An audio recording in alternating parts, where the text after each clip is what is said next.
Hello everyone, a very warm welcome on the channel and very good evening to all of you guys. आज का ये session हम लोग चर्चा यहाँ पे करने वाले हैं, हम लोग बात यहाँ पे करने वाले हैं कि ये जो नया साल, क्योंकि आज हमारे इस 2024 का एक लास्ट डे 31 दिसंबर में हम आज हैं और कल हम एक नए साल में एंटर करेंगे। हालांकि ये जो सब चीज़ें होती हैं कि कल नया साल है, आज ही है, ये कहीं ना कहीं मेंटल हमें प्रिपेयर करता है कि अब जो चीज़ें हमने अपने पिछले साल में अचीव नहीं हम कर पाए या कुछ चीज़ें जो हमने सोची थी हम नहीं कर पाए, हमें एक बार और मौका मिल रहा है वो डेडिकेशन के साथ, वो डिटर्मिनेशन के साथ, वो पैशन के साथ आगे बढ़ने का और अपने उन अधूरे सपनों को पूरा करने का। फिलहाल ये जो सेशन मैं आपके सामने लेकर आ रही हूँ, इट इज़ नॉट अबाउट कि हम एक नए साल में एंटर करें, बट एक आपको एक होप मैं देना चाहती हूँ, आपको एक क्लैरिटी भी मैं देना चाहती हूँ कि बहुत कुछ है इस साल में, आगे आने वाले साल में आप लोगों के लिए। वो अपॉर्चुनिटीज़ क्या हैं उसकी लिस्ट में आप लोगों के लिए लेकर आई हूँ। तो बिना किसी देरी के मैं शुरू करूँगी और ये नए साल का एक तोहफा आप समझ सकते हैं अड्डा की तरफ से भी, और वो क्या होगा वो भी मैं आपके साथ डिस्कस करूंगी, लेकिन लास्ट में, तो लास्ट तक बने रहिएगा, बहुत ज़रूरी है। तो फिलहाल सीधे बढ़ेंगे अपने इस सेशन में। अगर आप में से कोई भी चैनल पर पहली बार कनेक्ट कर रहा है तो चैनल को सब्सक्राइब ज़रूर कर लीजिएगा, ताकि बहुत सारे फ्री सेशंस हम करते हैं उनसे आप हमेशा अपडेटेड रहें और आपके लिए वो बहुत बेनिफिशियल हो सके आपकी इस सक्सेस की जर्नी में। और साथ ही साथ अड्डा 24/7 एप्लीकेशन पे आपको बहुत सारा कंटेंट फ्री मिलता है और ये सभी कंटेंट आपकी प्रिपरेशन में बहुत हेल्प करता है, तो इसका ज़रूर आप फ़ायदा उठाएँ। इसको डाउनलोड करने का लिंक इस वीडियो के डिस्क्रिप्शन में लगाया गया। चलिए तो आगे बढ़ेंगे। पहले मैं बात करना चाहती हूँ कि इस साल की जो अपकमिंग अपॉर्चुनिटीज़ है वो क्या है, लेकिन उससे पहले थोड़ा सा इसको ट्विस्ट में लेके चलते हैं। अपकमिंग अपॉर्चुनिटीज़ से पहले मैं आपको वो अपॉर्चुनिटीज़ दिखाना चाहती हूँ, the list of opportunities which are already your way, मतलब जो ऑलरेडी आपके सामने आ चुकी हैं। इस 31 दिसंबर के क्लोज होने से पहले आपके सामने ये सारे अपॉर्चुनिटीज़ हैं। यस, इनमें से अगर मैं बात करूँ, ये HDFC बैंक रिलेशनशिप मैनेजर का नोटिफिकेशन आज ही आपके इस चैनल पे कवर किया गया है। ये आपका रिलेशनशिप मैनेजर का पोस्ट है HDFC बैंक के अंदर, it's a private firm. Then आपके पास एक यूको बैंक का स्पेशलिस्ट ऑफिसर। स्पेशलिस्ट ऑफिसर में आप में से अगर किसी को कन्फ्यूजन है, वैसे तो ये जो पोस्ट है SO की जो आपकी इन प्राइवेट ऑर्गेनाइजेशन में मांगी गई हैं, ये इनमें से मेजर जो पोस्ट है उनमें एक्सपीरियंस मांगा गया है। तो ये पोस्ट उन कैंडिडेट्स के लिए बहुत हेल्पफुल हो जाएंगे जो ऑलरेडी कहीं पे वर्किंग है और अब वो कहीं पे ट्रांजिशन चाहते हैं और उसमें अगर उनका अभी का एक्सपीरियंस काउंट हो जाए, राइट। तो HDFC bank relationship manager again an experience ये आपसे मांगा यहाँ पे गया है। देन यूको बैंक का स्पेशलिस्ट ऑफिसर है। देन बैंक ऑफ बड़ौदा का स्पेशलिस्ट ऑफिसर का फॉर्म आप लोगों के आउट हो चुके हैं। सेंट्रल बैंक ऑफ इंडिया का स्पेशलिस्ट ऑफिसर का ये नोटिफिकेशन कवर किया गया। SBI PO, गाइज आप में से अगर कोई ये सोच रहा है कि क्या मैम हम रेगुलेटरी बॉडी एस्पिरेंट हैं, हमें SBI PO फिल करना चाहिए, आई थिंक मैं बहुत स्ट्रांगली आपको ये सजेस्ट करूंगी कि SBI PO की तैयारी अगर आप, क्योंकि अभी हमारे पास RBI ग्रेड B का हमारा एग्जाम अभी होना है ना, और कहीं ना कहीं हम एक सेट बेसिस में होंगे कि जब पहले नोटिफिकेशन का कुछ खबर आ जाए तो हम अपनी तैयारी करना शुरू करें। ऐसा बिल्कुल मत करिएगा, ये गलती हर एक एस्पिरेंट, मेजर एक स्टूडेंट इसको कर लेते हैं कि नोटिफिकेशन का वेट करते हैं। देखिए, अगर आपका कोई सपना है, आपका ड्रीम है कि मुझे ऐसा करना ही है, तो उसमें आपको उसके नोटिफिकेशन का इंतज़ार करने की ज़रूरत है। आप अपनी प्रिपरेशन जारी रखिए कि जब एग्ज़ाम का फॉर्म निकले और जब एग्ज़ाम हो तो आप बिल्कुल अच्छे से प्रिपेयर है, तो इस बात का ध्यान रखिएगा। Now coming to SBI PO जो आपको ऑलरेडी आउट हो चुका है, जिसकी फॉर्म फिलिंग की डेट भी, आई गेस इसकी फॉर्म फिलिंग की जो लास्ट डेट है वो 16 जनवरी है। तो इसको क्या आप लोगों को, अगर आप RBI ग्रेड B के एस्पिरेंट हैं या NABARD के, क्या आपको ये फिल करना चाहिए? मैं स्ट्रांगली बोलूँगी कि करना चाहिए, क्योंकि SBI PO की जो प्रिपरेशन है वो आपकी RBI ग्रेड B से काफ़ी हद तक मैच करती है in the level of quant, reasoning and English. यहाँ पे मैं पूरा एक बात नहीं करूँगी, बट मैं बात करूँगी क्वांट, रीजनिंग और इंग्लिश की। तो जो आपका इस SBI PO का मेंस का एग्जामिनेशन होता है, सिलेबस इज़ कम्प्लीटली सेम। और अगर मैं अभी फाइनेंशियल फ्रीडम देख रही हूँ, अगर मैं अपनी फाइनेंशियल स्टेबिलिटी देख रही हूँ, तो शायद कहीं ना कहीं मेरा या किसी भी एस्पिरेंट का एक जो मोटिव, एक गोल होगा कि अभी हमें फाइनेंशियली फ्री होना है। और SBI PO can be a very good target और इन योर गोल्स लिस्ट की आपकी एक अच्छा टारगेट आपका इसका हो सकता है कि हम SBI PO की तैयारी करें, हमारा क्वांट रीजनिंग इंग्लिश बहुत ही अच्छे लेवल पे प्रिपेयर हो जाएगा और उसके बाद आपको RBI में जब आप तैयारी कर रहे होंगे तो आपको केवल ध्यान देना होगा उन सब्जेक्ट्स पे जो यहाँ कवर नहीं होंगे, जैसे कि ESI है, जैसे कि फाइनेंस एंड मैनेजमेंट है, जैसे कि आपका होने वाला है आपका जनरल अवेयरनेस जिसमें करंट अफेयर्स भी इंक्लूडेड होंगे along with the static part. तो ऐसे में मुझे ऐसा लगता है, ये मेरा पर्सनल एक्सपीरियंस भी रहा है और बहुत सारे ऐसे स्टूडेंट्स हैं जिनसे बात होती है, जिनके एग्ज़ाम्स क्लियर होते हैं, उनके साथ भी एक्सपीरियंस जो शेयर करते हैं कि आपकी प्रिपरेशन का ना एक लेवल होता है। आपने एक लेवल तक तैयारी कर ली, आप प्रिपेयर्ड हैं, तो फिर आपका एक नहीं बहुत सारे एग्जाम्स निकलते हैं। सो एज अ स्टूडेंट जब आप अगर अभी हम तैयारी कर रहे हैं, हम तैयारी के बीच में, तो इस समय हमारे दिमाग में जो एक बहुत बड़ा गोल होना चाहिए कि जितनी भी अपॉर्चुनिटीज़ मेरे सामने आएंगी मुझे सबको अवेल करना है। ये एक बहुत स्टैंडर्ड प्रैक्टिस होती है किसी भी एक स्टूडेंट की। इससे होता ये है कि जब आप एग्ज़ाम जाके देते हैं तो एग्ज़ाम में आपके पास बहुत सारे एक होता है ना कि हम पैनिक करते हैं, एक तो वो आपका रिड्यूस होता है, वो एक एक्सपीरियंस बार बार करके आप उस पैनिक वाली स्टेज से बाहर आ जाते हो। ये प्रॉब्लम बहुत सारे बच्चों के साथ होता है कि they are doing so well in the at home, वो मॉक में बहुत अच्छा कर रहे, अच्छा स्कोर ला रहे, लेकिन जैसे ही एग्जाम नज़दीक आया 2 दिन पहले हम बहुत पैनिक कर गए और हमारा एग्जाम बिल्कुल बेकार हो गया। अब आपकी इतनी सारी मेहनत, 6, 7, 8 महीनों की मेहनत एक दिन के रिजल्ट पर डिपेंडेंट होती है और वो एक दिन अगर आप पैनिक कर जाते हैं तो सारी मेहनत बेकार हो गई, है ना। हालांकि जो हमने पढ़ा है, जो हमने गेन किया है, जो हमने मेहनत की है, वो बेकार लॉन्ग टर्म में नहीं जाती। वो मेहनत आपकी आज काम नहीं आई तो कल तो काम आएगी ही आएगी। तो पढ़ना या नॉलेज गेन करना कभी बेकार नहीं जाता, वो हमेशा फ्रूटफुल होता है। So that's not the thing, but हाँ शॉर्टर टर्म में हमें ऐसा लग सकता है कि हमारी मेहनत बेकार हो गई। तो एक्सपोजर मिलता है आपको एग्जामिनेशन पैटर्न को देखने का, नए नए क्वेश्चन समझने का, और आपका ना एक माइंड मेकअप होता है अगर आप बहुत सारी अपॉर्चुनिटीज़ को अवेल करते हो। तो किसी का कंसर्न ये है कि मैम हम RBI ग्रेड बी की बहुत दिलो जान से तैयारी करें कि हमें SBI PO को फिल करना चाहिए। मैं बोलूँगी बिल्कुल करना चाहिए और तैयारी भी बहुत शिद्दत से करनी चाहिए। कोई ऐसा नहीं है आपका सिलेक्शन होगा तो no one is going to ask कि नहीं आपको ज्वाइन करना है, वो हमेशा आपकी चॉइस होगी।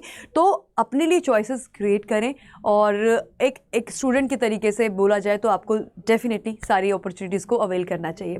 Then Indian post payment bank का SO का नोटिफिकेशन आपका आउट हो चुका है और इसके साथ साथ SBI क्लर्क का भी नोटिफिकेशन आउट हो चुका है। इसको मैंने मेंशन करना इसलिए ज़रूरी समझा क्योंकि बहुत सारे ऐसे एस्पिरेंट्स होते हैं जो थोड़ा सा अभी फाइनेंशियली वेल नहीं कर रहे हैं और उनको चाहिए कि मैम जल्दी से जल्दी हमारा एक कुछ सिलेक्शन हो जाए। SBI क्लर्क को यहाँ पे रखने का मेरा मोटिव था कि इस बार इसमें वैकेंसीज बहुत बम्पर आई हैं, तो क्योंकि वैकेंसीज बहुत ज़्यादा है तो आप इसका फ़ायदा उठा सकते हैं इस अपॉर्चुनिटी का। ठीक है, तो ये तो वो वैकेंसीज है जो आपके सामने आ चुकी है, क्योंकि अपने इसी चैनल पर अड्डा 24/7 रेगुलेटरी बॉडी चैनल पर ये सभी वैकेंसीज एक्सटेंसिवली कवर की जा चुकी हैं। इनका एलिजिबिलिटी क्राइटेरिया, इनके एक्सपीरियंस, इनका जो एग्ज़ाम पैटर्न है, हर एक चीज़ डिटेल में हमने कवर की हुई है, हमारे होम पेज पर ही है। तो उसमें मैं आपका टाइम मैं बहुत ज़्यादा इस चीज़ में नहीं लगाऊंगी कि मैं क्योंकि वैकेंसीज बहुत सारी है यहाँ पे, तो मैं हर वैकेंसीज के एग्ज़ाम पैटर्न और एलिजिबिलिटी क्राइटेरिया पे नहीं जाऊँगी, क्योंकि ये अपने इस चैनल पर ऑलरेडी कवर्ड है। आपको जो भी पोस्ट अपने लायक लग रही है, या मैं बोलूँगी कि इन पोस्ट को ज़रूर देखिए कि जिसमें भी आप फिट होते उसको ज़रूर फिल कीजिए। और आगे बढ़ते हैं। नाउ ये कुछ चीज़ें जो मैंने आपके सामने रखी है, HDFC का आज ही आपका ये नोटिफिकेशन आया जिसमें कि रिलेशनशिप डेवलपमेंट मैनेजर की पोस्ट आपके लिए आई है। ये एक जो पोस्ट का नाम है वो प्रोबेशनरी ऑफिसर रहेगा इस पोस्ट का नाम। इसका जो फॉर्म फिलिंग का लास्ट डेट है वो 7 फरवरी है। तो रजिस्ट्रेशन डेट्स आपके भी काफ़ी है, अभी पूरा जनवरी का महीना आप लोगों के पास होगा। एंड स्केल ऑफ अपॉइंटमेंट, किस किस स्केल पे ये अपॉइंटमेंट किए जा रहे हैं, तो 2-3 कैटेगरी में अपॉइंटमेंट है। असिस्टेंट मैनेजर है, डेप्यूटी मैनेजर है, मैनेजर एंड सीनियर मैनेजर की पोस्ट यहाँ पे अवेलेबल है। इसमें जो आपकी एजुकेशन क्वालिफिकेशन है, तो मिनिमम क्वालिफिकेशन आपका ग्रेजुएशन होना चाहिए विथ 50% मार्क्स। तो यहाँ पे ग्रेजुएट बच्चा जो है वो अप्लाई कर सकता है, graduate candidate can apply, right. Age limit जो है वो आपका मैक्सिमम 35 ईयर है, बट जो पॉइंट टू बी नोटेड है वो है आपका 1 to 10 ईयर का एक्सपीरियंस मांगा गया है। तो आपकी क्वालिफिकेशन में केवल ग्रेजुएशन मांगा गया, लेकिन अगर आपकी बैंकिंग इंडस्ट्री में ऑलरेडी आपके पास 1 साल का एक्सपीरियंस है मिनिमम, क्योंकि 1 से 10 साल की बात यहाँ पे हुई है, मिनिमम 1 साल का एक्सपीरियंस है, तो आप इसके लिए अप्लाई कर सकते हैं। और बाकी डिटेल जानकारी हमारे इस चैनल पर मौजूद है, उसको जरूर जाके देखिएगा।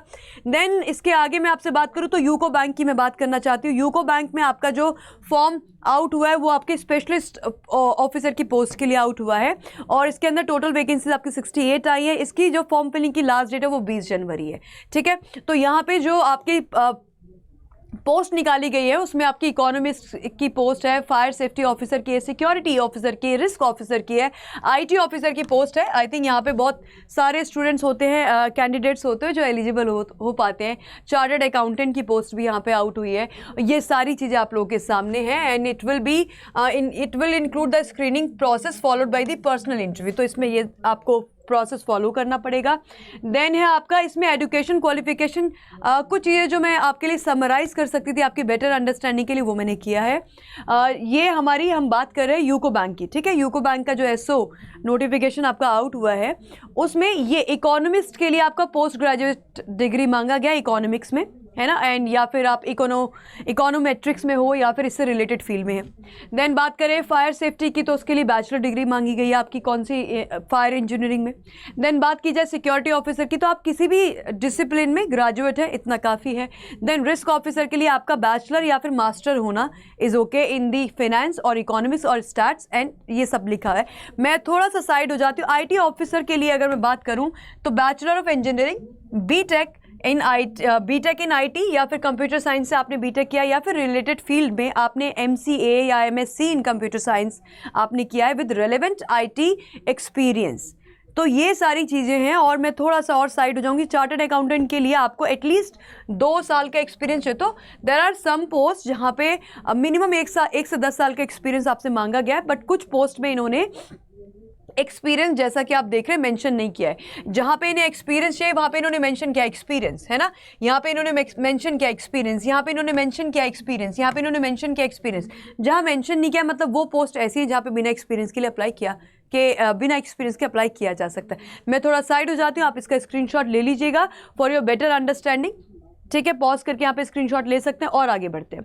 अब और आगे बढ़ेंगे तो हमारे पास अगला आता है बैंक ऑफ बड़ौदा का एसओ का रिक्रूटमेंट। ये भी आप लोगों के सामने है। अगेन यहाँ पे एक्सपीरियंस आपका यहाँ पर भी मांगा गया है। तो ये तो थी आपकी वो वैकेंसीज जो 2024 के एंड होने से पहले पहले आप लोगों के सामने है।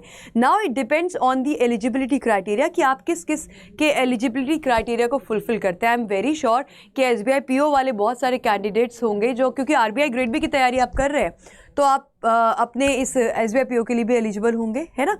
तो उसको उस सब चीज़ों को चेक करते हुए सारी डिटेल नोटिफिकेशन हमने कवर की है अपने इसी चैनल पे, उसको जरूर जाके देखिए एंड अपनी इन अपॉर्चुनिटीज़ को जरूर आप अवेल करें, बिल्कुल नहीं छोड़ें। देन आती है अपनी अगली चीज़ कि अब आने वाली क्या अपॉर्चुनिटीज़ है। सबसे बड़ा इसमें देखो 3 तरीके से हम अपने बैंक जब एग्ज़ाम्स की बात करते हैं तो 3 तरीके पे हम 3 लेयर्स पे हम जो है पोस्ट को देखते हैं, वैकेंसी को देखते हैं। एक होती है आपकी स्पेशलिस्ट ऑफिसर की, राइट। स्पेशलिस्ट ऑफिसर की काफ़ी सारी पोस्ट मैंने आपको बता दी है, और इस साल की अपकमिंग पोस्ट जो आएगी इसकी वो होगी एक बहुत ही इंपॉर्टेंट पोस्ट जिसको हम IBPS एसओ बोलते हैं, जिसके अंदर आपके 5 और 6 पोस्ट निकाले जाते हैं, है ना। उसके बाद आपका होती है ग्रेड बी ऑफिसर पोस्ट, है ना।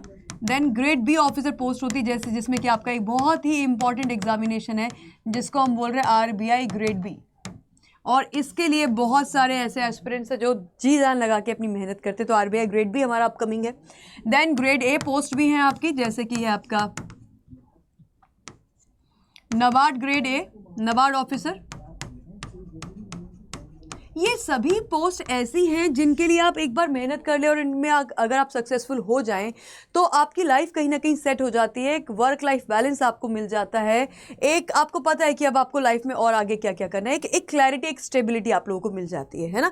तो ये कुछ पोस्ट है। इसके अलावा और भी बहुत सारी पोस्ट है जो हमने पिछले साल भी कवर करी हैं आप लोगों के लिए, और अच्छे रिजल्ट भी हमारे आए हैं, जिसमें कि आपका इरडाई है, रेगुलेटरी बॉडी है इरडाई भी, एंड देन इसके अलावा आपका सिडबी है ना। सिडबी के अलावा आपका सेबी है, सेबी के अलावा आपका PFRDA है।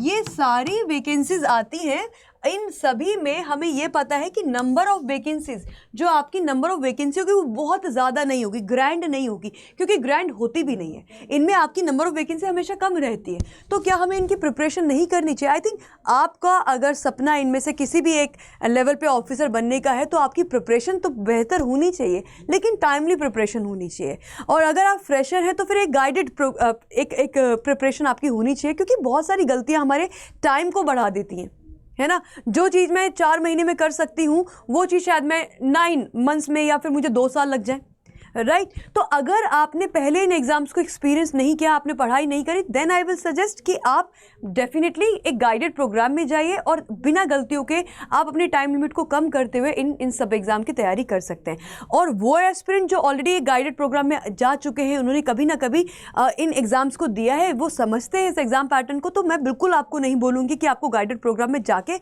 वापस से अपना टाइम उसमें इन्वेस्ट करने की ज़रूरत नहीं, बिल्कुल ज़रूरत नहीं है। फिर आपको अपनी जो आपने पढ़ाई कर ली है उसी पढ़ाई को आपको और शार्पन करना है। कैसे? फिर आपको मॉक करने और एनालिसिस करने हैं। यही 2 बहुत बेस्ट टेक्निक हैं आपकी किसी भी एग्जाम को क्लियर करने की। Either I know everything about the examination, मुझे अगर आता है तो बहुत अच्छी बात है, और अगर मुझे नहीं आता है तो फिर मैं क्या करूँगी? इन दैट केस मैं उसके कॉन्सेप्चुअल से मैं शुरू करके आगे बढ़ूंगी। और अगर मुझे ऑलरेडी पता है इस एग्ज़ाम में क्या आता है, ये मैंने कॉन्सेप्ट्स कर रखे, ये मैंने चैप्टर्स कर रखे, फिर मेरा जो अगला जो मेरा तरीका होगा वो होगा मॉक प्रैक्टिस करना और एनालिसिस करना और जनरल अवेयरनेस जैसे सब्जेक्ट को रिवाइज करना। जहाँ पे थ्योरी है उसके रिविजन्स कीजिए एज मच एज पॉसिबल, और जहाँ पे प्रैक्टिस करनी है वहाँ पे मॉक के थ्रू प्रैक्टिस कीजिए। सो ये बहुत एक सिंपल सी तरीका होता है। At last as a student हमें जो फाइनल सिलेक्शन अगर कोई एक चीज़ दिलाएगी तो वो होगा आपका पढ़ाई, आपका डिटर्मिनेशन, आपका डिसिप्लिन, आपकी कंसिस्टेंसी।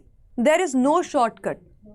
तो अगर आप ये समझते हैं कि कोई आके आपको शॉर्टकट बता देगा, ऐसा नहीं होने वाला है। आपको मेहनत करनी पड़ेगी और उस मेहनत के रिजल्ट बहुत सुंदर होंगे, जैसा कि इस बोर्ड पे लिखा है। इस तरह के ऑफिसर आप बन पाएंगे, ठीक है। तो ये सारी आपकी अपकमिंग अपॉर्चुनिटीज़ हैं जो कि टाइम टू टाइम आती रहेंगी, बट आपको लेट नहीं होना है, आपको इंतज़ार नहीं करना है। अगर आप सीरियसली किसी भी जॉब के लिए प्रिपेयर कर रहे हैं तो आप अपनी लगातार, होता है ना कि अपनी तैयारी हम कंसिस्टेंटली करते रहें, वो आपके लिए बेहतर रहेगा। अब मैं आप लोगों को बोलना चाहूँगी, आप very very happy new year guys, क्योंकि ये जो सेशन का मेरा मोटिव था वो यही था कि आप में से बहुत सारे एस्पिरेंट हैं ना जो बहुत मेहनत करते हैं, बहुत दिल लगा के तैयारी करते हैं। कई बार हमारा सिलेक्शन हो जाता है, कई बार नहीं होता, कई बार हम बहुत खुश होते हैं और कई बार हम निराश भी हो जाते हैं। तो एक गिफ्ट अड्डा 24/7 इस नए साल, क्योंकि एक बहुत बड़ा इवेंट होता है ना नया साल, तो उस इवेंट को ध्यान में रखते हुए अड्डा 24/7 आप लोगों के लिए लेकर आए बहुत ही सुंदर सा गिफ्ट इस न्यू ईयर पे। और वो गिफ्ट है कि आप जो बैंक महापैक प्लस, जिसमें हम हमेशा चाहते हैं कि हमें एनरोलमेंट मिल जाए, क्योंकि ये बैंक महापैक प्लस आपके बहुत सारे कंसर्न्स को टारगेट कर लेता है।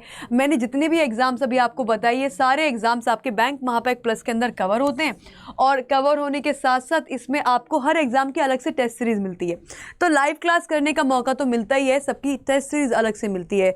तो इसमें एक क्वेश्चन आता है कि क्या मुझे नाबार्ड की टेस्ट सीरीज अलग मिलेगी और मुझे आरबीआई ग्रेड बी की अलग मिलेगी? जी हाँ, आपको हर एग्जाम की अलग अलग टेस्ट सीरीज मिलने वाली है। और ये ऑफर आपका, ये जो इतना बड़ा ऑफर आपको दिखाई दे रहा है, ये वैलिड केवल अभी आज के लिए है। 81% डिस्काउंट, जिसमें आपको 80% डिस्काउंट मिलेगा अगर आप डिस्काउंट कोड लगाते। मैं कोड आप लोगों को बता दूं, वैसे तो स्क्रीन के नीचे चल रहा है। तो डिस्काउंट कोड आपको लगाना है Y651, है ना। इस डिस्काउंट कोड को लगा के आपको मिलेगा 80% का डिस्काउंट, और ये 1% के एक्स्ट्रा डिस्काउंट के लिए आपको विजिट करना है अड्डा का ऐप। अड्डा के ऐप पे आपको जाना है और वहाँ पे रेगुलेटरी बॉडीज़ को सेलेक्ट करना है, और रेगुलेटरी बॉडीज़ के अंदर आपको ये बैंक महापैक प्लस चूज़ करना है एंड ये लगा देना अपना discount code. That is simple. तो अगर अगेन मैं यहाँ पे अपना पॉइंट बहुत क्लियर रखूँगी कि अगर आपने इससे पहले तैयारी कर रखी है तो कोई ज़रूरत नहीं है, लेकिन अगर आप फ्रेशर हो, बिगनर हो, तो मैं बहुत स्ट्रांगली सजेस्ट करूँगी कि इतने मिनिमम प्राइस पे आपको बैंक महापैक प्लस कभी नहीं मिलता है। तो अगर आपको किसी आगे जाके बैच में आना है तो बैच से थोड़ा ही प्राइस आपका अलग होगा, यहाँ पे 500 और 700 और 800, और आपको बैंक महापैक प्लस में एनरोल करने का मौका मिलेगा। तो ये आपके लिए एक बहुत ज़्यादा फ़ायदे का जो है एक एक चीज़ हो जाएगी और आपकी प्रिपरेशन में डेफिनेटली बूस्ट करेगी। और इसके साथ साथ एक और चीज़ है गाइस, अमेज़ॉन गिफ्ट वाउचर, जैसे कि हमने बोला कि ये न्यू ईयर है और इस पे अड्डा हमेशा आपको कुछ ना कुछ गिफ्ट देके सरप्राइज़ करता है, और वो गिफ्ट है अमेज़ॉन का गिफ्ट वाउचर। हालांकि ये होगा, इसमें एक कंडीशन है, टर्म्स एंड कंडीशन वो ये कि ये गिफ्ट वाउचर उन पहले 10 स्टूडेंट को मिलेगा जो सपोज बहुत सारे स्टूडेंट एनरोल करते हैं बैंक महापैक में। तो अगर आप पहले 10 में आते हैं तो आपको ये 500 रुपीज़ का अमेज़ॉन का वाउचर मिलेगा। तो अगर आप लोगों को अगर आप लोगों को बैंक महापैक प्लस में ज्वाइन करना चाहते हैं तो फिर थोड़ा सा जल्दी करेंगे, ताकि आपको ये आपको प्राइस, ये जो गिफ्ट है ये भी आपको मिल सके। ठीक है, तो इसी के साथ मैं सेशन को यहाँ पे करूँगी वाइंड अप। अगर आपका कोई भी डाउट है तो ज़रूर मेरे से पूछेगा। मैं कोड आपको वापस से बता देती हूँ कि कोड आपको लगाना है Y651। ये कोड लगाना ज़रूरी होगा ताकि आपको डिस्काउंट मिल सके। With this I wish you all the very best and I wish you all the success. आप जिस एग्ज़ाम की तैयारी करें, जिसका आपने सपना देखा वो आपका ज़रूर पूरा हो। So with that I will wind up my words and thank you everyone, all the very best.